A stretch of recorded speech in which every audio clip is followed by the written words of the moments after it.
So I've made a lot of videos on money by now. I've made videos on how to save money, how to spend money, how to make more money, how to leverage your money to build a better life. But when it comes to finances as a whole, there are three main categories that are largely accepted as being responsible for the majority of most of our spending. That is housing, transportation, and food. Financial experts will tell you that if you can find ways to minimize your spending in these three categories, you will essentially unlock the key to financial freedom for life. And there's absolutely some merit to this idea, but I think that there is something major being left out of the conversation. For most of us, myself included, housing is our largest expense. And in theory, there are many things that somebody can do to reduce their overall housing cost. Things like moving to a smaller place, moving further away, house hacking, getting a roommate. Doing any of these things has the potential to reduce your general housing costs by hundreds, if not even thousands of dollars a month. Pretty much the same conversation can be had about transportation.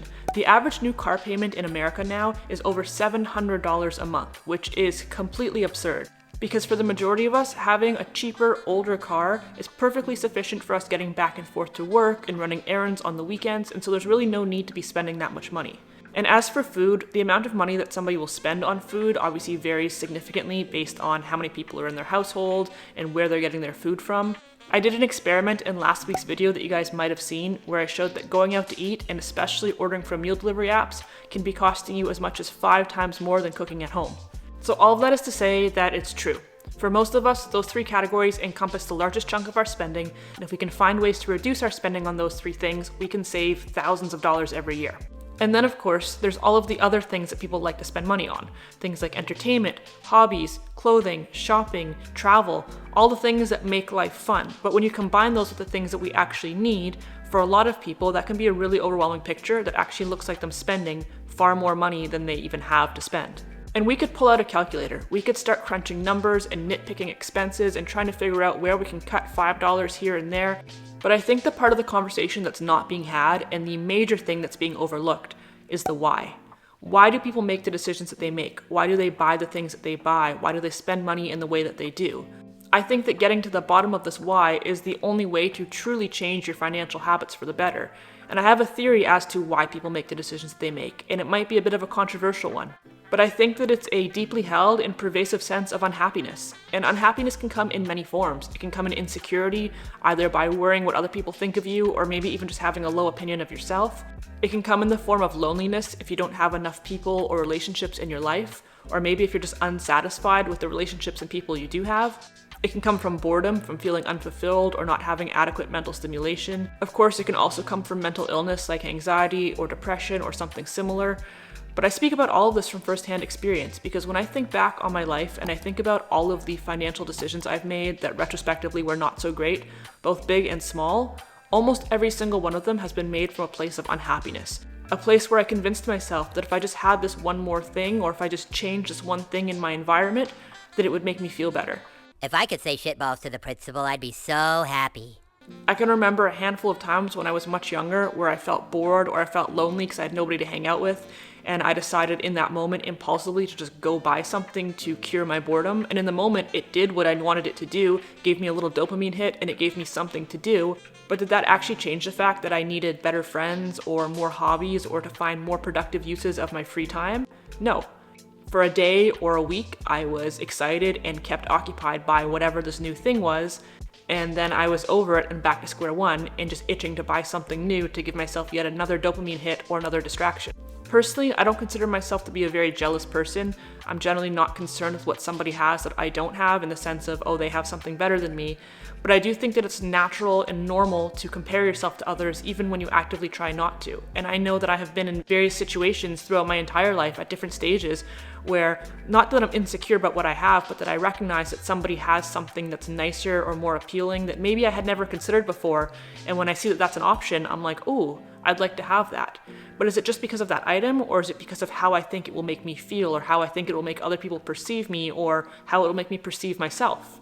If you've been watching my channel for a while, you know that I was previously living in a small townhouse. I purchased that house in 2019, and I sold it and moved to this one in 2022 in the summertime, so it's been almost 2 years now. And I think that when people think about buying a house, they think about it as like a positive experience, as a big milestone in life. They think about it as like you stepping forward in life and accomplishing this thing.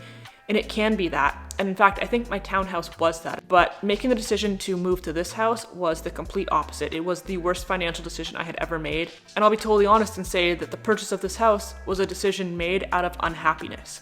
I was feeling unhappy with my life in general. I was feeling unfulfilled and unsatisfied. And even though intrinsically I knew that exterior factors couldn't affect that, I basically convinced myself that if I just upgraded my house and changed my environment and got this bigger, better thing, that I would feel better about myself. And of course, that's not the case. A lot has changed in the time since, both in the house itself as well as in my personal life, and I'm at peace with the situation now. I'm content here, everything is fine. But it took a lot of internal exploration to figure out why I made a decision that I objectively knew was not a good financial decision for me to make. Around that time, I was feeling a lot of anxiety, and I wound up really needing to do a lot of deep work kind of in therapy and just talking through why I felt the way that I felt. And I'm very grateful to say this video is sponsored by BetterHelp because I leaned on them a lot during this time. I know personally, I tend to get really wrapped up in my head, like I'm a big ruminator, and I can overthink things. And in my experience, talking it over with friends and family is not always the most helpful because they don't have the experience or the perspective, and a lot of times they're too close to you. Like they'll tell you what you want to hear, but not necessarily what you need to hear. BetterHelp offers online therapy, which I've personally benefited from tremendously during that period of my life. It's a lot more accessible and a lot more affordable than in-office therapy. And the process of signing up and getting matched with a therapist was super easy. I just filled out a quick questionnaire and they were able to match me with somebody who specialized in the things that I needed help with. I'm a firm believer in the idea that everybody can benefit from therapy in some way, shape, or form. I think it's the best way to get to know yourself better. So head over to betterhelp.com/recordingtonicole or click the link in the description box down below to get started with a special discount on your first month. Thank you to BetterHelp for sponsoring this video. It's no secret that life is hard, and in the world that we're living in, I feel like for most of us it's only getting harder. Life is exhausting and frustrating, and so many of us spend so much of our time forced to do things that we don't actually want to do just to be able to continue to survive, to continue to do those things that we don't really want to do.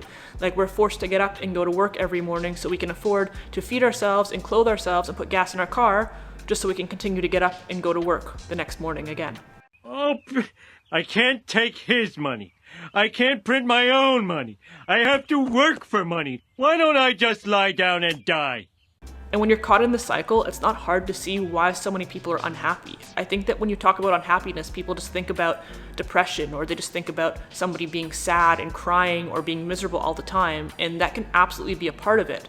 But I don't think that's what unhappiness looks like for everybody. I think that unhappiness looks different for other people. There are people who look perfectly happy on the outside and might actually even think that they're happy on the inside without acknowledging that a lot of the decisions they make are decisions they make out of unhappiness or in an effort to fix the unhappiness that they're not even acknowledging is there. Spending money is probably one of the easiest but least effective ways to deal with unhappiness. It's so easy to just go out and treat yourself to something that you don't need and can't really afford and that isn't actually going to help you. But in the moment, it feels so good. It's so easy to go, hey, you know what? I'm not going to cook at home tonight. I'm going to lie on the couch and order DoorDash. And you might realize that you're being overcharged. And you might realize that your finances are not great and you can't really afford to be making that decision. But in the moment, it feels good. I have found so many times in my life where I'm just like sitting alone at home and I'm bored and I have nothing to do, and I find myself on Amazon looking for things to buy that I don't need. And thankfully I'm pretty good at being like, hey, what are you doing? Just stop doing that. And I close it and I put it away and I don't buy anything. But I think that that's really common, and I think that it speaks volumes that for so many of us, as soon as we're bored or we feel like we don't have something making us happy right in that moment, our instinct is to go, hey, let's go find something to buy. Let's look on Amazon. Let's go to the mall. Raise your hand if you've ever gone out and bought a bunch of stuff to get into a new hobby and then abandoned it almost immediately. I think at some point most of us have, and I think this is a perfect example of the various ways that unhappiness can leach into us. We're bored and we think that a new hobby will resolve that boredom, or we're lonely and we think that getting into this new hobby will help us make friends. Cognitive dissonance is when somebody holds two opposing beliefs at the exact same time. So they might have an understanding of something or a personal value that's important to them, but then they act in complete opposition to that. And I think that this perfectly explains when people recognize that their finances are not good, they recognize they're in debt or living paycheck to paycheck, they can't really afford to be buying unnecessary things, yet they continue to buy unnecessary things, all while knowing that they're unnecessary even while they're buying them, but they continue doing it. And my instinct has always been to call that self-sabotage, because realistically, that's exactly what it is. but it goes so much deeper. And I think that this pervasive feeling of unhappiness, the difficulty in the world, the economy, the environment, all of these things that are putting stress onto people makes them more and more likely to try to seek validation and internal fulfillment from exterior sources. And we've all been there at some point, myself included, obviously. And it's weird because we do it, we realize it doesn't work, and then we continue to do it, which almost sounds like an addiction. And so all of this has led me to believing that there really only is one thing that we need to help us get our finances in order, to make better decisions, to stop being wasteful. And it's not to cut out your $5 latte, and it's not to double your income. Though, I mean, if that's an option, I'd say go for it, do it. But it is contentment. And that in itself is easier said than done. Contentment means different things to different people. Some people are a lot more content with a lot less than others.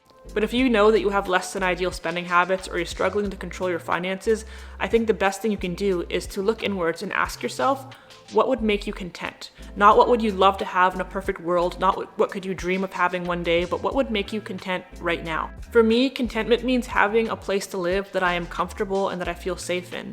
It means having a reliable car that is probably not very fancy, but that does what I need it to do, that starts when I put the key in the engine, and for me, that is good enough. It means having at least some level of control and autonomy over my time and my schedule, and I recognize that that in itself is a luxury, but it also serves as a very strong motivator for me not being wasteful with my money, because I know that the more that I spend, the more that I have to earn, and the more time that I have to spend working and earning money, the less actual freedom of time I'm going to have. And so we talked about why people spend money recklessly, why people buy things that they think are going to make them happy even though they know that it won't, why people buy things that they can't afford or that they know are overpriced. But I think the question that you really need to get to is, what reasons do I have not to? What is my why for staying focused rather than my why for getting distracted? For me, my why is my personal time. It's the ability to come and go as I please and have full autonomy over my life, which to me is way more appealing than any piece of crap trinket that I can find at the mall or on Amazon. Am I happy all the time every day? Absolutely not. I don't default to a happy mood. I'm not an overly cheery, bubbly person. You guys have probably figured that one out by now. But I do see the potential for me to be happy in the future, and I see what it will take for me to get to that point. And I recognize that even though having a newer car might actually be really nice, like I might enjoy it, but it's not going to make me happier. I recognize that, having certain things can bring me temporary enjoyment, but enjoyment and happiness are not the same thing. I'd encourage you to think about the last several unnecessary purchases you made, the last purchases you made that were wants rather than needs, whether they were something small like a meal out or something much bigger. And ask yourself what it was that led you to wanting to get that thing. Was it a feeling of being tired or lazy or apathetic? Was it a feeling of being bored or unfulfilled or lonely? And more importantly, did that purchase resolve that feeling for you permanently? If I had to take a guess, I'd say the answer is no. But I'm very curious to hear your thoughts and opinions as always. If you enjoyed this video at all, please go ahead and hit that like button. Feel free to subscribe if you haven't done so yet. I'm getting very close to 50,000 subscribers, so every single one of you counts and I really appreciate it. You can follow me on Instagram at according_to_Nicole. Other than that, thank you guys so much as always for watching. Take care and I'll see you next week.